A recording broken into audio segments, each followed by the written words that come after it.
क्रांतीज्योती सावित्रीबाई फुले यांची जयंती शिरूर येथील हुतात्मा स्मारक इथं साजरी करण्यात आली।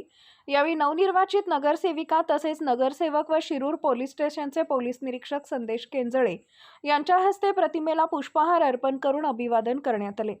यावेळी नवनिर्वाचित नगराध्यक्षा ऐश्वर्या पाचरणे यांचे पती माजी नगरसेवक अभिजित पाचरणे, नगरसेवक रवींद्र ढोबळे, सागर नरवडे, निलेश गाडेकर, डॉक्टर सुनीता पोटे, स्वप्नाली जामदार, सुनीता भुजबळ, स्वीटी शिंदे, पूजा पोटावळे, पोलीस उपनिरीक्षक Zendge, Sachin Rajapure, doctor Santosh Pote, advocate Supriya Sakore, doctor Vaishali Sakhare, सामाजिक कार्यकर्त्या राणी कर्डिले, सविता बोरुडे, प्रीती सोनवणे या जयंती उत्सव समितीचे संस्थापक रवींद्र साणव व समितीचे प्रमुख राजू शेठ खेतमाळीस, गोपीनाथ पठारे, मनसेचे उपजिल्हा प्रमुख महबूब सय्यद, रामेश्वर यादव, अनिल बांडे, रवी लेंडे, बाबू पुजारी, अप्पा पोटघन, सुनील दादा चौधरी, राजू शेख, कैलास घाडगे, सचिन खामकर, सागर घोलप, किरण बनकर तसेच पत्रकार धुमाळसर, अभिजित अंबेकर, मुकुंद ढोबळे इत्यादी मान्यवर उपस्थित होते।